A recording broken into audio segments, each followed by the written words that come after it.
Welcome back to the channel, and today's video we have 4 EDC fixed blades. All these fixed blades will be under the $100 price point. We even have one that's $25. I personally started carrying an EDC fixed blade about 3 years ago because they're way less maintenance, less things to break on them, not to mention stronger than majority of my folding knives. So in today's video, we're going to go over 6 fixed blades, going to give you the good, the bad, talk about its performance. So hopefully you can make an educated decision on whether you think you should buy it or not. If you're interested in any of the fixed blades you see in this video, they'll all be linked down in the description. Let's get started so this isn't a super long video. We're going to start out first with this TwoSun TS466. This is an Alexander Telco design, D2 steel. Love that sheep's foot blade. When it comes to my favorite blade shapes, the sheep's foot blade is definitely one of those. I also like a low tipped drop point because they're highly versatile blade shapes. I like the size of this one at 7.09 inches total length with a 3.31 inch blade.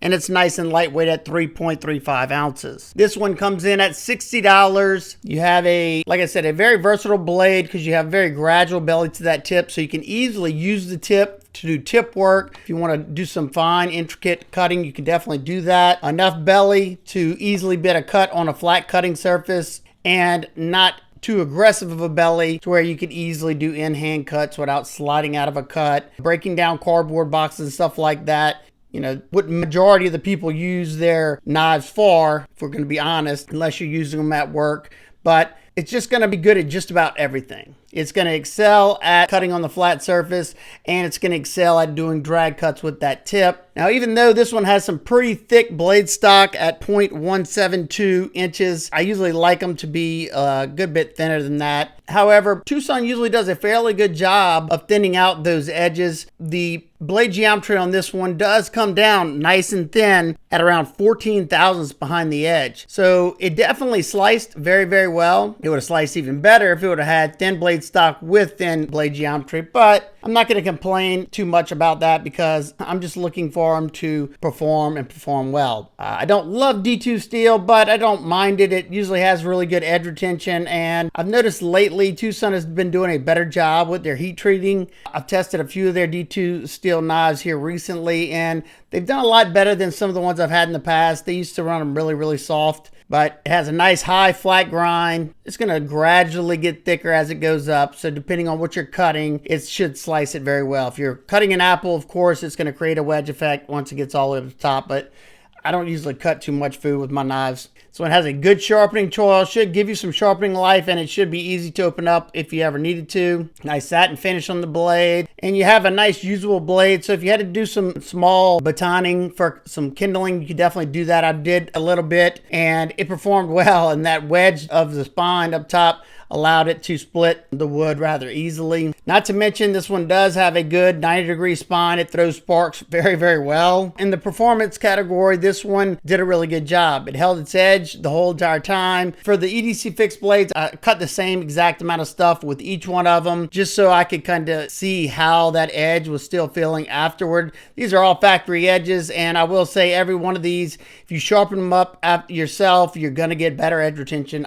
Hands down, no doubt about it. This one comes with my favorite type of Kydex sheath, a fold over single piece taco style sheath. It keeps it nice and minimal. It comes with this little Kydex belt clip. It's rather fragile, not my favorite. You could either put some soft loops on here, carry it horizontally, or my favorite is putting an ulti clip on there. I'm sure a 3x3 ulti clip would fit perfect on this one. You do have a small little ramp, good little push off.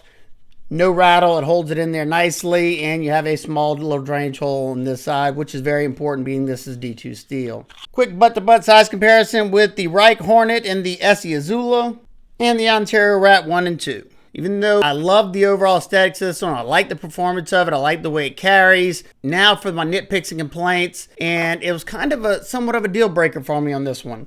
It's this small handle. I can squeeze 4 fingers on this handle, but it's not easy. From this choil to the back right here, it's only 3.08 inches. Plus, whenever I'm crammed in here like this, my fingers are sitting on top of this little hump, and it became rather uncomfortable whenever I was bearing down doing some of the wood shaving. And then also this hard line up here wasn't the most comfortable. So because of those issues, this one was probably, unfortunately, my least favorite of the bunch. I really wish it had a little bit longer of a handle, and I do wish it had some jimping up top. Even though it has a nice flat spot to lay your thumb, when it comes to my fixed blades, I do like jimping. I prefer nice fine cut jimping and a nice long row of jimping.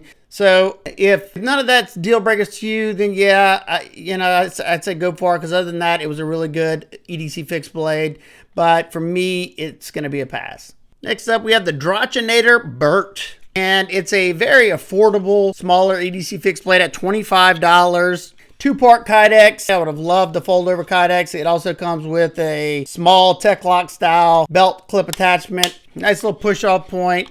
Does hold it nicely, no rattle. I like the overall size at 7.01 inches long. It's got a 3.1 inch harpoon clip point blade of D2 steel, nice satin finish, and it has a decent hollow grind. Being that it's a short height right here, I'm glad they went with a hollow here so it could thin it out a little bit better. This one doesn't have the largest handle either, but it has thicker scales over the TwoSun, so this one was a little bit more comfortable, a little bit easier for me to hold on to than the TwoSun. This blade shape really excelled at cutting on the flat surface, because you can use that belly that goes up to the tip to cut down on the things, and it performed fairly well. It did good with the 1/2-inch sisal rope. It did good with the tubing, the dense cardboard and stuff like that. Although this one is not the thinnest behind the edge, at around 24 thousandths behind the edge and about a 22 degrees per side edge bevel, it still did fairly well. It cut everything fairly well. It came with a nice sharp edge, and it held its edge, in my opinion, reasonably well. I did notice, however, whenever I was doing some of the cardboard cutting, being that you have about that much straight edge, I did toward the end of some long cuts find myself sliding out of the cut. You know, that's understandable. It wasn't terrible, but something I did notice. You can still use a tip on this because it's not a super high clip point. Quick size comparison with the Reich Hornet and the Essie Azula. And the Ontario Rat 1 and 2. The handle on this one's only 3.15 inches, but like I said, the scales on it are thicker than the TwoSun at 0.56 inches thick. I like them to be at least a 1/2 inch thick, because whenever they get thinner than that, it starts to cramp up my wrist, my forearms rather quickly, because I'm having to squeeze it tighter so it doesn't spin in my hand. And then you have Peel Ply G10 on here that offers just the right amount of texture without being overly grippy. It has a lanyard hole, which I do like, especially if you have large, extra large hands. You might want something to go hold on to. And this one is a little bit weighty at 6.01 ounces, I think, with the sheath, because it has thicker blade stock on it. If you like striking a ferro rod, this one has an outstanding 90-degree edge behind, like in this harpoon area where I like to lay my thumb. That is nice and sharp, and it throws some sparks. Nitpicks on this one, I wish it would have increased the sharpening choil on this one. You can see it's already flared out in the back. So as soon as I sharpen that up, it's going to get worse. However, it's not the biggest deal on a fixed blade. I could easily extend that if I want. I don't have to worry about any stop pins because it's not a folding knife. I would have much preferred a 1-part Kydex sheath over the 2-part Kydex sheath. And just like on my Bradford Guardian 3, where the scales are cut out for this lanyard hole right here, the tips on the G10 are a little uncomfortable whenever I'm really bearing down. I can kind of feel that. And somewhat in the point right here where the choil is. Now, after this video, I'm just going to take a piece of sandpaper and just kind of knock those points off. Not a big deal. I did it on my Bradford. It's a very quick process. So all that said, at $25, yeah, I definitely think it's a good buy. You know, I don't think you can go wrong at 25 bucks. It performed good enough. It's comfortable enough, and it comes with a nice sheath. I enjoyed it, but if you have large, extra large hands, this handle might be a little small for you. Number 3, we have the Olitans G043, and this one's probably my favorite of the EDC fixed blades on this list. Comes with a nice fold-over Kydex sheath, push-off point, drainage hole, nice positive retention, no rattle, small Tech-Lock style belt clip. Now this one is about the largest I like to go for my EDC fixed blades, and it's coming in at 7.79 inches total length with a 3.62 inch blade of 9CR 18 MOV stainless steel. Nice drop point, beautiful raw stone wash finish there. Got jimping up top that does grip the thumb nicely. comes with a good sharpening choil, and this high flat grind comes down to around 17 thousandths behind the edge. So this thing sliced very, very well. You got perfect amount of belly to cut on the flat surface. It's going to excel at that big time. And you have a nice tip for piercing, enough straight edge to cut in hand cuts, and nothing really gave this any trouble. It came with a screaming sharp edge out of box. And I gotta say, so far, the Olitans brand has really impressed me. Every knife I've bought from them has done really, really well, especially at their price point. These come in at $40, and in the performance department, this one did really, really well. Now, if you love striking ferro rods, you can do it up here in the front, but it's not a super sharp area up here, so it's not going to be the best at that. The handle is a nice longer handle, so it fits my hands really nice at 4.17 inches, and thickness on it is perfect at 0.53. Fills out the hand nicely, and then you can get it in this micarta, or you can get it in G10 scales, and you can get it in a coated blade if you want to. Bolt-on construction, and this milling in the inside of the micarta right here adds the perfect amount of grip. And they also put us a lanyard hole at the very back, so if you do need a lanyard, it stays out of the way of the palm, and you can grab a hold to it. I like the weight on this one, and the balance on this thing is very, very nice. Perfect balance, and it feels very light in hand for its size. That's because they skeletonized the inside of the handle on this one. Quick size comparison with the Civivi Elemental Fixed Blade and the Reich Hornet. And the Ontario Rat 1 and 2. Now for my nitpicks and complaints, I would have liked to see this fine cut jimping extended a little bit further to about right here. That would have been excellent.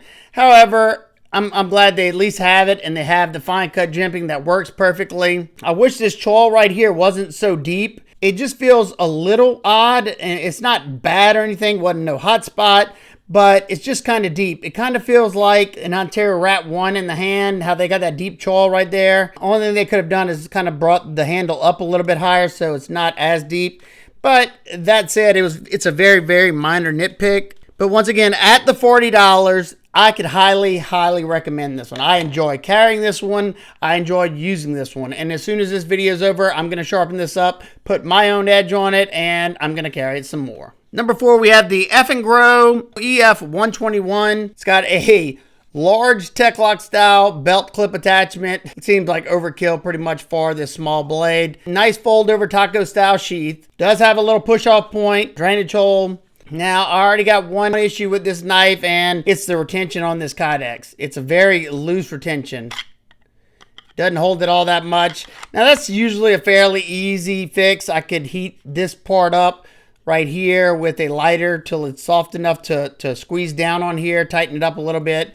So, not the biggest deal, especially this came in at $28. I like the overall profile and size of this one. That's kind of what got me to pick this one up. It's coming in at 6.93 inches total length with a 3.4 inch drop point blade with a black wash finish on it. It does have some jimping, but it is wide cut jimping, so it's not the most comfortable whenever you don't have gloves on.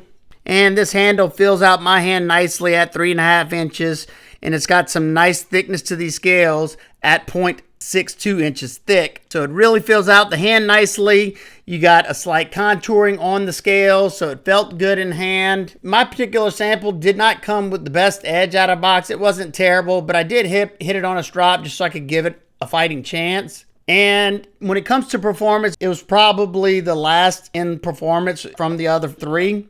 And I think it's because you have this low flat grind right here, so it doesn't come down too thin. It's at 27 thousandths behind the edge, and it probably has a very steep edge bevel to it. So it wasn't the best slicer. It did okay, but, you know, compared to the other three, you know, it just didn't wow me any. It also lacks a sharpening choil, like I said, and you can see they already came up on the plunge grind right there. Easy fix, not the biggest worry with my fixed blades, like I said earlier. Size comparison with the Reich Hornet and the SE Azula and the Ontario Rat 1 and 2.